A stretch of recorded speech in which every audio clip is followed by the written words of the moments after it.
Yeah, well, I've been playing this like when we did Doom radio sessions and stuff. Sure. So. It's elegant, it's nice, it kind of works well. Yeah, it's portable. Yeah. And cheap. Yeah, no, it's fantastic. It works really well. The album is called Animal, is that right? It's called Distraction. What if right, forget it. Waste of time, an absolute waste of time. I mean, really, do you know what I mean? It's like you've got teams of people back there preparing this show, and that's the kind of shoddy workmanship that they've done. Sorry about that, guys, I embarrassed you. Let's start again. So, Jolly Jack Roger, you're here, welcome, thanks for coming in. No, sorry, so the album's called what? Distraction. Distraction, we look forward to that. And Animal's a song from it. So. An album, okay, right, fine, okay, yeah, just make a note of this. I hope you're all getting that at home. How does this, because I've allowed my show to be a sort of democracy, which is why that kind of shoddy stuff happens. Is that how the band works? Or is there sort of Mussolini type figure in the band? Yeah, we're absolutely democracy. I mean, we wrote this whole album together. That song, the first song's written by Ruben, the single, and the next. But he's a drummer. He doesn't write songs. He's more than just a drummer. Really? Anyway. Sure. Thanks, Rick. And but how does it work then normally? Because I'm always fascinated by the songwriting process because I don't understand it. I don't write. I can't play music. It's something that I blame my parents for. So how does it work? Do you all sort of sit around? Does someone come in with something and sort of say this sounds right? Yeah, pretty much. Someone will come in with an idea, and it might be really, really developed, or it might just be like a chord structure and a vocal melody or something. And then we all just work on it together. And do you have any kind of rules? For instance, when I've worked with other people in the past, we've always had a rule: if anyone's unhappy with something, it doesn't make it into whatever we're working on. Is that something you do? That rule is there. Is that a good rule? To be just enforced eventually, because something's. I mean, it's difficult with 5 people when we've all got a say, you know. So occasionally we disagree, but most of the time we're fairly agreeable. Yeah, we have an airport rule. An airport rule? Yeah, we're not allowed to get annoyed with each other in an airport situation when there's lots of waiting around. That makes perfect sense. That's really good. It's a good rule to have. That's a really good rule to have. Has anyone ever broken that rule? They get fined if they do. Yeah. Yeah, and everyone like around is allowed to sort of take the Michael out of them. Sure. So yeah. Thanks for cleaning that up. And how does it work when you're sort of touring around and stuff? Does it, because I imagine it would become, I would just find people, particularly if I went on tour with, say, this gang who were with me now, I'd find them incredibly annoying. I would deliberately make sure I have a different car. So I'm just one of those natural people I just don't get on well, you know, in that situation. Is that something, again, that you'll find you all share bunk beds and have fights, play fights, pillow fights before bed? It's been known to happen, actually. Yeah. But yeah, we have got us sort of been touring the tour bus and sharing the love. Sure. Amongst each other. Good. Well, listen, all the best, because I mean, I'd hate to think that, you know, after this album you sort of all fall out and it all ends terribly. That would be horrible. Just fingers crossed, guys, that doesn't happen. Maybe we can go into press and write the press release. Yeah, well, please, someone should. Maybe it's your people's fault. I hadn't thought of that. Probably if they're fired. Yes, good, jolly good. At least you're coming to do a session on this show, and at least one person's back out on the streets. Okay, well, so you're going to play another tune for us? We are. Yes. And is this from an album or? This is the second single off Distraction, which is out on August the 4th, and it's called Echoes of Fashion. Fantastic.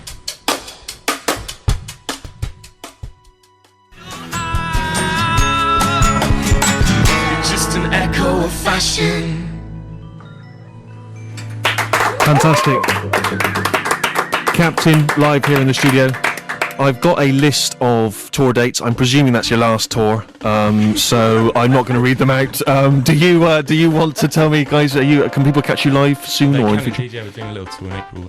It starts on the 17th in Al's hometown of Swindon, actually. Right. Well, this list is correct, and then apparently we can also catch you in Birmingham, in Hull, Glasgow. That's been moved to May. Liverpool, York. You're playing somewhere called Sumo in Leicester. I don't know if you've been to Sumo. Wow. It sounds. Look forward to that. The venue in Derby. There probably is a name for that venue, but someone's just not quite figured that out yet. Whoever's written this list. There's in Warrington. There just appears to be a postcode. I mean, it really is very shoddily done. Check that out on the website. I'm sure there is a website. Every band now has one. I'm sure. Captain.com or something. CaptainTheBand.com. CaptainTheBand.com. There you are, and people can check that out. Listen, before we let you go, my little gang here will ask you a question in an effort to exact something from you that I've not. Harry. Yeah, Rick, apparently on the press release, which could well be wrong, it says you used to run an indie club called the Hat Club. Yeah, me and Mario did it, yeah. No, but you're the only one wearing a hat today. Yes. Was it called the Hat Club because of your love of hats? It was, indeed. Yeah. Was it, if you came down with a hat on, would you get in free? No, in fact, Something we you were could have hoping thought people about, maybe. would turn up with hats, but it didn't really work. It was called The Hat, and everyone turned up without hats. So. Didn't really work, did it? No, maybe the press release was something to do with it. It said on the website and the press release, do not wear a hat. Whatever you do, don't wear a hat. Ignore the name. Yeah, I've got a question specifically for Claire. I'm a girl amongst boys, and you seem to be in the same situation as me. Does it get a bit testosterone-y? How do you cope? I think I might be the most male out of everyone. That's just not fair. That's just lies.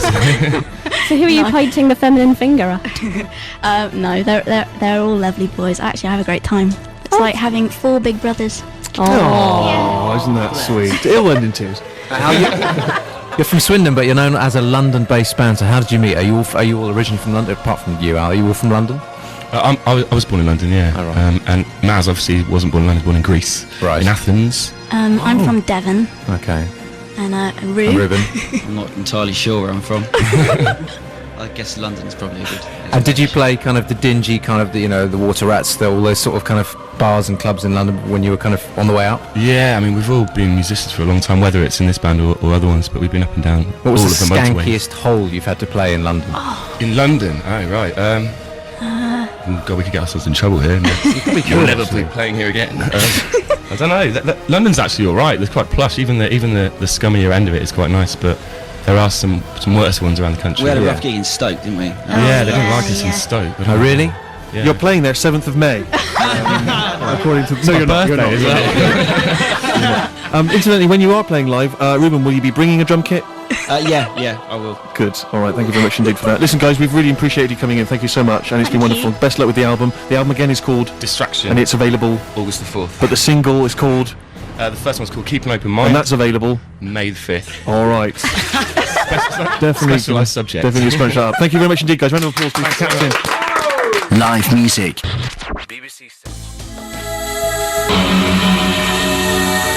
title track from The album Infected, released in 1986. That is Infected. Steve Show, BBC Six Music with me, Steve Murchie. Great feedback on the text and the emails about Captain. People loving to hearing them in session. They thought they were great. So another little round of applause for those gents and that lady. Very nice indeed. Ruth, we have to try and squeeze in your musical choice before we get to the news. What have you got for me? Steve, I've got a Bristol-based artist. Nothing wrong with that. In deference to you. And I've got someone with a double-barreled surname in deference to me. Excellent. It's Martina Topley-Bird, who's back on the touring circuit. She's getting widely reviewed, and she's got a new album coming out. This is from her first album, Quixotic, and it's Need One. Thank you.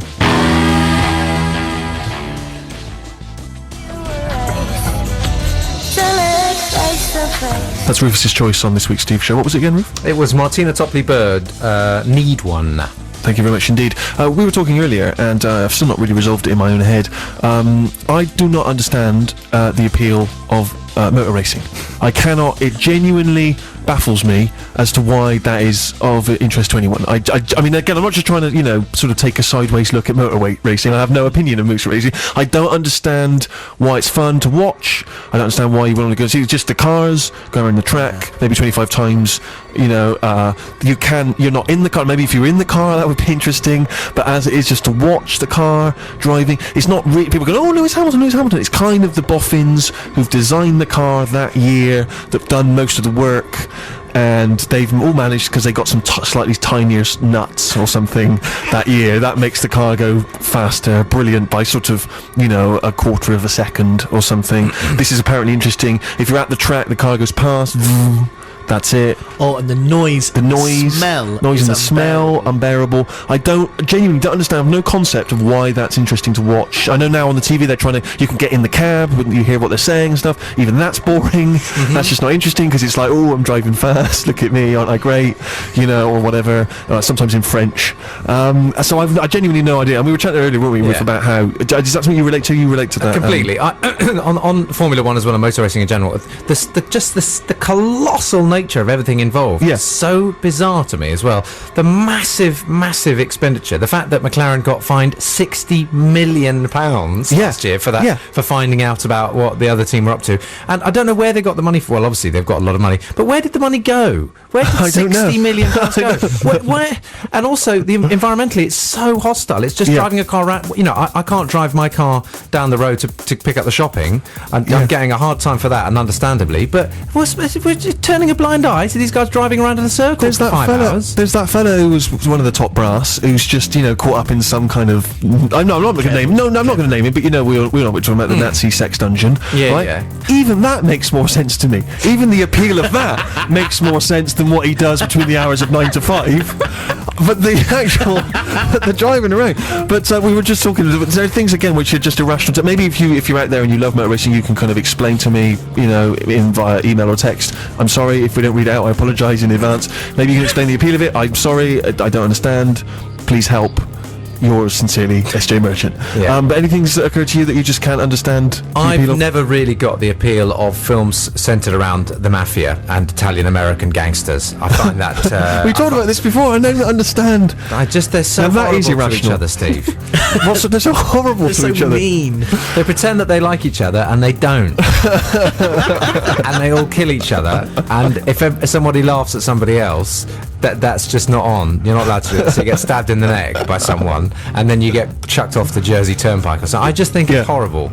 I don't like anything to do with But you mafia. can surely understand why others do. You can understand why it's thrilling and it's exciting. I'd never quite understood the glamour, the level of glamour that it's attained. The fact that it's kind of the final word in 20th century American culture is these vicious things that these villainous hoodlums say to each other. Look at this villainous hoodlums. These villainous hoodlums.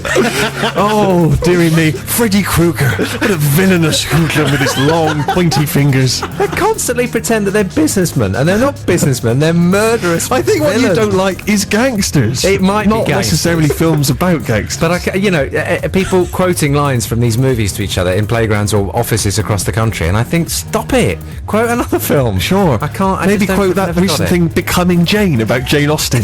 Why can't we have some quotes of that? Exactly.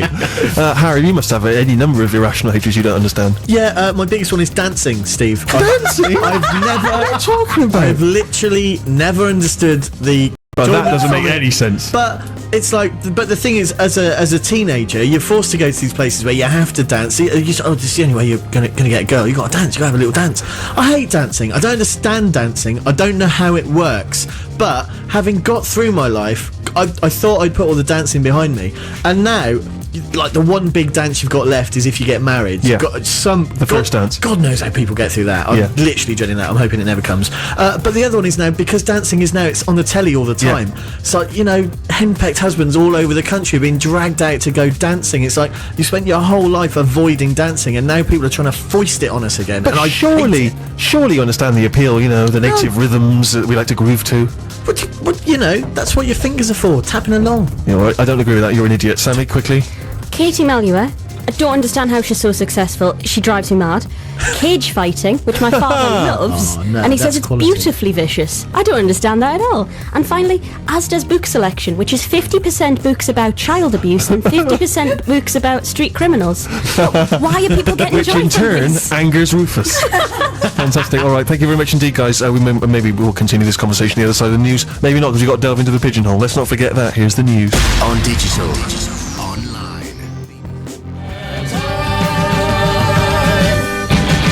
From his 1993 album Liberation, Neil Hannon's Divine Comedy, and a single that should have been a hit, never really was, the pop singer's Fear of the Pollen Count. Something else that, of course, I'm allergic to, found out this week. Great, looking forward to the summer. So it's a Steve Show, BBC6 Music with me and my little gang here, and each week we delve into our pigeonhole of new music, and we offer some vague and sort of ill-thought-out opinions. And the first up is a track, new single from the Zootons. We're all looking forward to this one enormously. Always Right Behind You.